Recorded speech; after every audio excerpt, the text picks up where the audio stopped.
What's up gamers? Coach Brandon here, and today we'll be going over methods to help you land skill shots more consistently. Skill shots are essential to many champions, and knowing how to make them easier to land will benefit your rank up aspirations and make you frustrating to play against. So let's get into it. To warm up, you should go into the practice range with your champion of choice and practice just using your skill shots on a practice dummy.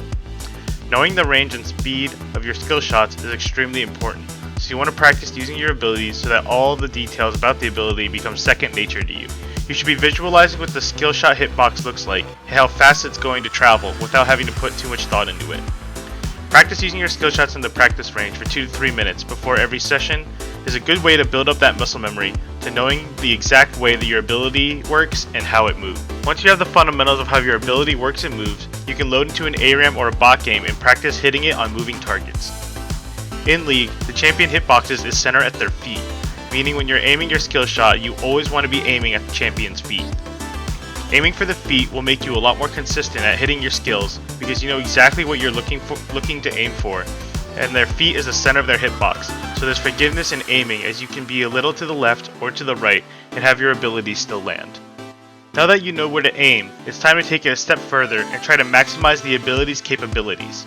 What I mean by this is knowing the max range of your skill shot so you know how far that you can play in a safe range while still being able to land your shot.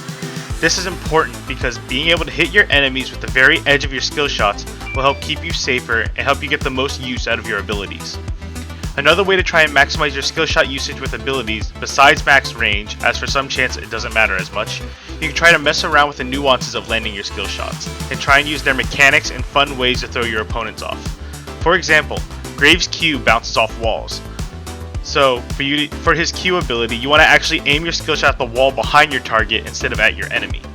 Finding little nuances like this will make landing your skill shots easier and will help you maximize their effectiveness, giving you the upper hand in your fights. To practice this, you can load into an ARAM or a bot game and practice keeping your enemies at the max distance of your skill shot range, or looking for creative ways to use your abilities to help make landing your skill shots easier. Now that you fully understand your abilities, it's time to learn the best way to use them. Contrary to popular belief, throwing out your abilities on cooldown is not always the best use of them. If your skill shot has a long cooldown, for example, hook champs like Thresh, Blitzcrank, and Nautilus, it's almost more threatening that you have the ability available than it is to throw your ability. For example, a Blitzcrank is a lot more threatening when you know his hook is available to use. If the Blitz throws his hook willy-nilly and misses, then he becomes a lot less threatening. A lot of the time, just walking at your opponent when your skill shot is available is better than using it, and you should wait until you know that you can hit your skill shot before using it. Being patient with your skill shots will help you a lot because you will always have your ability available for when you see the guaranteed hit. Again, I'm Coach Brandon, and today we went over ways to make landing your skill shots easier. I hope that you found this video useful, and I would love to hear your thoughts in a comment. As always, please remember to stay hungry, stay humble, and I'll see you next time.